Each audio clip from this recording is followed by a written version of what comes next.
Assalamualaikum warahmatullahi wabarakatuh. Alhamdulillah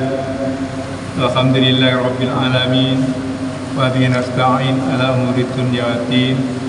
Wassalatu wassalamu ala asrofil anbiya'i wal mursalin wa ala alihi wa sahbihi ajma'in, amma ba'd.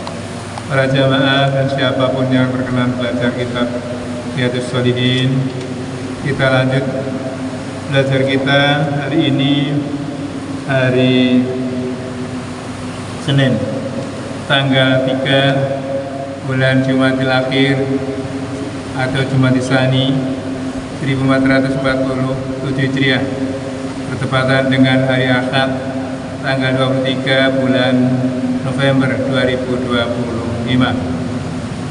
Sebagai bentuk rasa syukur, kita masih hidup, masih sehat, masih bisa menjalankan perintah. Semoga diterima amalan kita, diampuni segala dosa kita, dosa kedua orang tua kita, guru-guru kita, murid kita, ulama, syuhada, sahabat, anak, cucu turun kita. Semoga yang masih hidup dibahagiakan, yang sakit disembuhkan, yang sulit dimudahkan, yang belum ingat pada Allah diingatkan kembali pada Allah. Dan salawat salam kita akan kepada baginda Rasul, mudah-mudahan kita dapat syafaat yang nyata. Kita lanjut belajar pasal mujahadah, yaitu perjuangan melawan hawa nafsu. Ini perjuangan yang terberat di dalam hidup karena melawan diri sendiri. Quran surah Al-Hijr ayat 99, Allah berfirman, A'udzubillahi minasyaitonir rajim, wa'bud rabbaka hatta ya'tiyakal yaqin. Wa'budu, dan beribadahlah rabbaka kepada Tuhanmu, hatta, hingga, sampai ya'tiyaka al-yaqina, mati dengan penuh keyakinan sampai di bawah mati, gitu kira-kira. Beribadahnya sungguh-sungguh seperti itu, tidak ragu-ragu, bahasa Jawanya ora tido-tido, tidak iku aringo dalam beribadah kepada Allah. Beribadah itu yang mengabdi. Jadi kita ini sak dhuwur-dhuwure derajat ya menjadi mengabdi. Abdi itu ya kalau disuruh jalankan, kalau dilarang dihindari. Sampai madal, kalau yang menjadikan kita abdi ya tentu ada konsekuensinya. Ya. Kemudian dalam Quran surah Al-Muzammil ayat 8, Allah telah menyampaikan, sebutlah selalu nama Tuhanmu. Ingat kata-kata selalu, sebutlah selalu nama Tuhanmu. Jadi tidak ada sedetik pun sebetulnya kita boleh lupa menyebut nama Allah, karena sebutlah selalu nama Allah Tuhanmu dan tuluskan hatimu kepadanya. Tidak ada sebutir zarah pun yang bisa menghambat, yang bisa ngeling-ngelingi kita dengan Allah. Kita yakin Tuhan ada di sini, di dalam jiwa ini. Berusahalah dia agar dia tersenyum. Wa turisma rabbuka tabattal ilahi tabdila. Sebutlah, ingatlah ya wadkuri asma, namanya Rabbika Tuhanmu, wa tabattal ilahi tabdila, dan tuluskan. Tulus ini Bapak ya nganggo Allah. Ilahi kepadanya, tabdila, dalam hal mempertahankan itu hanya Allah yang kuasa menggerakkan kita, mencukupi dan sebagainya. Jangan kurang, jangan lebih. Kalau lebih maka jadi, tapi jangan kurang. Allah maha segala-galanya. Ya. Persoalan besarnya apakah kalau kemudian ada yang membelokkan kita kena niat itu, bisa kita lawan. Yang membelokkan kita ke arah selain Allah itulah namanya hawa nafsu. Ya. Seperti misalkan kita beramal supaya kita dapat balasan dari orang, dapat pujian, dapat nama baik, dapat status sosial, dapat yang keuntungan itu kita dapatkan selain ridhonya Allah. Itu dorongan hawa nafsu. Ya. Bisa enggak kita? Ya mestinya bisa kalau kita berusaha sekuat tenaga, karena agama itu sudah diukur oleh Allah, bisa dilakukan oleh umatnya, oleh hambanya, oleh umatnya Muhammad. Iya. Jadi sebutlah selalu nama Allah. Ini saja misalkan kita dari astagfirullahaladzim, astagfirullahaladzim, nyuwun ngapura Gusti Allah. Allah Akbar, Allah Maha Besar, subhanallah, Maha Suci Allah. Astagfirullah, alhamdulillah, segala puji bagi Allah. Allah Akbar, Allah Maha Besar, dan seterusnya. Kita sebut bermacam. Ya. Terus kemudian ada satu lagi yang saya bacakan, karena nanti ada dua lagi. Satu lagi Quran surah Az-Zazilah. Siapa yang berbuat seberat zarah kebaikan, pasti dia akan melihat hasilnya. Dan ini sangat populer ini. Famay ya'mal mithqala dzarratin khairan yarah. Famay ya'mal, fa siapa, sungguh ini kata sumpah. Fa siapa, man siapa orangnya, ya'mal melakukan sesuatu mithqala seperti semisal dzarratin buah debu, ada yang sebutir zarah khairan kebaikan yarah, maka dia akan mengetahui hasilnya. Jadi jangan ragu-ragu, tapi ya itu tadi, ketika di sini yang kita dapat, kita marem ketika kita diberi pujian, ingat itu boleh menjadikan kita melayani hawa nafsu. Kita kecewa ketika kita dikritik, di komentari jelek. Jangan sampai itu kemudian menggelendeng kita ke arah bahwa kita ternyata beramal itu melayani hawa nafsu. Ini harus hati-hati. Kok bisa ya kita? Insya Allah kalau kita latih kita bisa, karena ya tadi agama itu diperuntukkan untuk manusia supaya tadi kita itu diperintahkan mengabdi itu tulus hanya kepada Allah. Ya, perintahnya taatlah, beribadahlah kepada Tuhanmu sehingga mati yakin ya. Dan sebutlah nama Allah Tuhanmu secara tulus hati, setulus hati. Ini monggo niki digelar ini. Kalau ketika kita berbuat kok kemudian yang kita ingin dapatkan itu ternyata bukan ridha Allah, tapi yang tadi kita segera belokkan. Nah, usaha membelokkan ke arah menuju ridha Allah itulah namanya melawan hawa nafsu. Jadi melawan yang selain Allah, dan itu yang ada yang paling tidak terima kalau orang kita lulus jadi syaitan. Syaitan dari kata syai'at yang artinya mengajak ke arah keburukan. Lawannya hasanat itu kebaikan. Padahal kita ditakdirkan yakin bisa berbuat baik, yang tulus, yang suci, yang betul-betul tidak terkotori niat selain hanya mencari ridha Allah. Ini mudah-mudahan kita bisa menjadi waspada, bisa menjadi muraqabah misalnya itu ya. Terus nindingi api.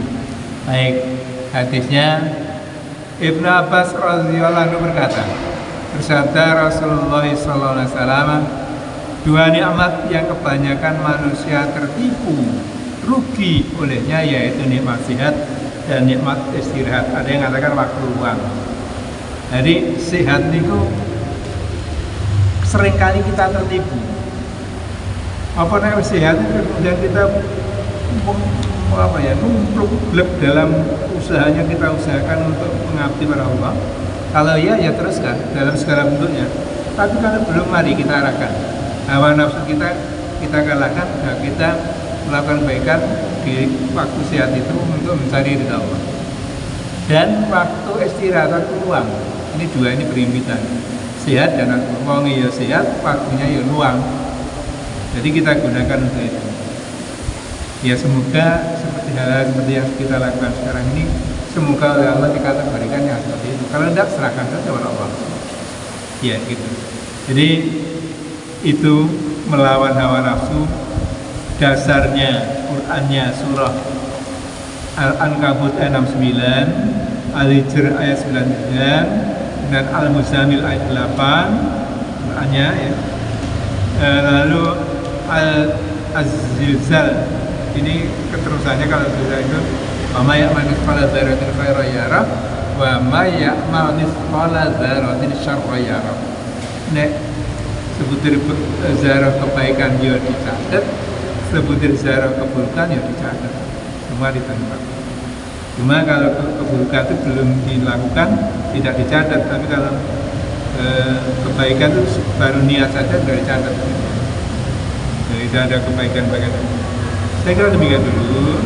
Jadi hadisnya sudah ada 3, yakni yang disampaikan oleh Bukhari, yang menyampaikan bahwa bersatu-satu, siapa yang memusuhi seorang kekasihku, siapa kekasih Allah, maka sama dengan musuhi aku. Tapi kalau aku ini sudah meridai seseorang, maka tangannya orang itu ya aku. Makanya manunggaling kaulo Gusti, kemungkinan itu ya. Tapi kalau di hadis ini seperti itu. Mripate wong sing gondelan ya mripatku. Saya ada di situ. Pendengarannya saya ada di situ. Bisa tidak kira-kira kita harus meletakkan itu semua? Semoga bisa, ya. Semoga kita bisa. Lalu hadis yang kedua, yaitu Allah itu akan mendekat pada hambanya yang berbuat kebaikan kalau sekilan dari berlipat-lipat itu ya. Kalau dia berjalan, saya akan berlari mendekati dia. Nah, semoga kita terus bersegera melakukan kebaikan dan melawan hawa nafsu itu, supaya kita tidak salah alamat, supaya kita tidak menjadi golongan munafik. Wassalamualaikum warahmatullahi wabarakatuh. Alhamdulillah, alhamdulillah ya hadana li hada wa ma kunna linahtadiya laula an hadana Allah. Asyhadu an la ilaha illallah wahdahu la syarika lah wa asyhadu anna Muhammadan abduhu wa rasuluh. Allahumma shalli ala sayyidina Muhammad wa ala ali sayyidina Muhammad. Allah Ta'ala berkarim. A'udzu billahi minasyaitonir rajim. Fasyari'u ila maghfiratin min rabbikum wa jannatin 'arduha as-samawati wal ardu u'iddat lil muttaqin. Wa qala Allah Ta'ala fastabiqul khairat.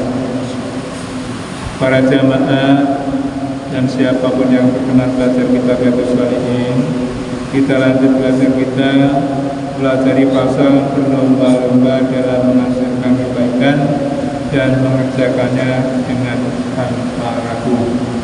Tadi Qur'annya surah Al-Baqarah 148, berlomba-lombalah dalam melakukan kebaikan.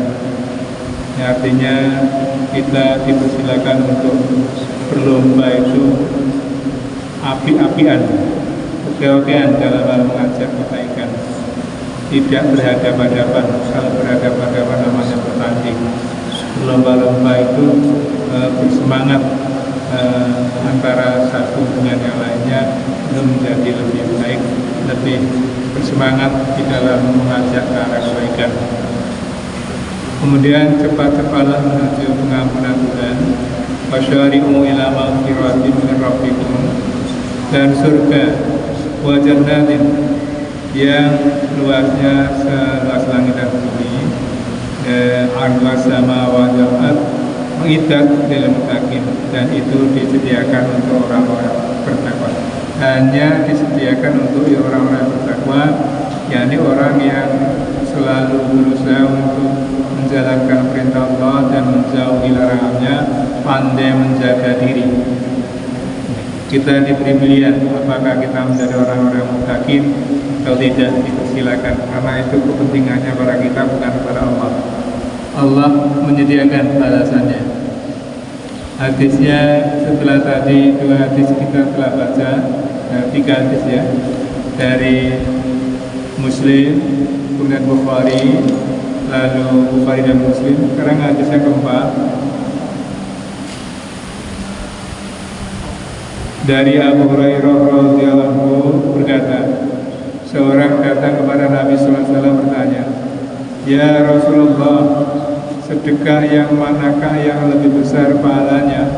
Jawab Nabi, "Bersedekah dalam keadaan sehat dan amat sayang kepada harta, masih takut miskin dan mengharapkan kekayaan, dan jangan menunda-nunda sehingga apabila ruh atau nyawa sudah sampai di kerongkongan, hampir mati lalu berwasiat, untuk si fulan sekian, untuk si fulan sekian, padahal waktu itu kekayaan sudah menjadi hak ahli waris." Bukhari Muslim ini diingatkan kepada kita, ini senapas dengan ayat 133 ayat tadi, yaitu wasyari'u ila maghfiratin, dan bersegeralah dan cekak-cekak sira nyuwun pengapuran Gusti Allah. Kalau ini dan cekak-cekak dalam hal bersedekah. Nah, kalau nanti sudah menjelang sakaratul maut, waktunya sudah habis. Ini hadis riwayat Bukhari Muslim, dan kita tidak pernah tahu kapan kita akan mati. Matinya kita ada yang lewat sakit, ada yang lewat mendadak tanah longsor. Yang hari ini untuk Cilacap 23 yang mati, artinya 16 yang hilang, 16 yang meninggal, 7 yang tidak ditemukan di tanah longsor Cilacap. Kalau di Banjarnegara ini 28 yang sudah ditemukan, masih baru 6 kemarin, 10 Pak, 10. Sisanya masih tertimbun. Mudah-mudahan kita doakan segera terselesaikan. Itu petunjuk, itu ayat Allah. Mati itu bisa kapan saja, bisa seperti apa saja, bagaimana saja. Di ajarannya dan cek-cek sedekah. Kapan? Ketika kita masih sehat.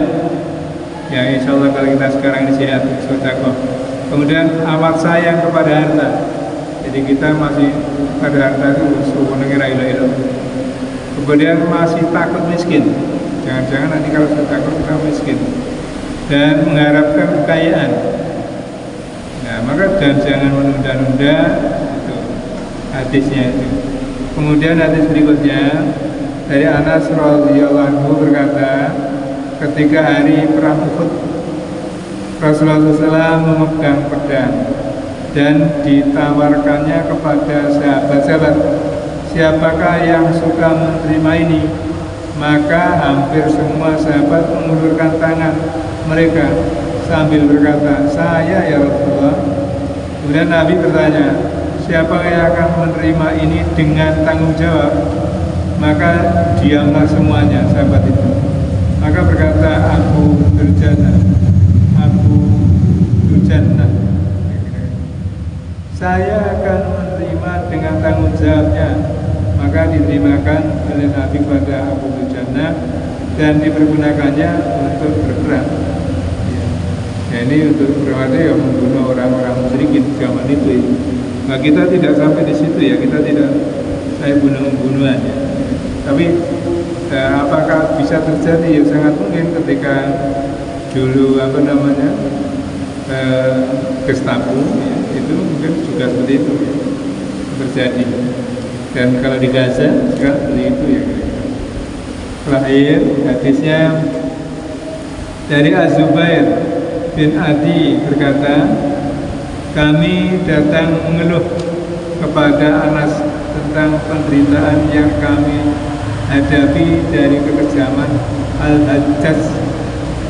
Maka jawab Anas radhiyallahu, bersabarlah, maka tiada datang suatu masa melainkan yang di belakangnya itu lebih jahat lagi, sehingga kamu bertemu pada Tuhan. Saya mendengar keterangan ini dari Nabiullah alaihissalam.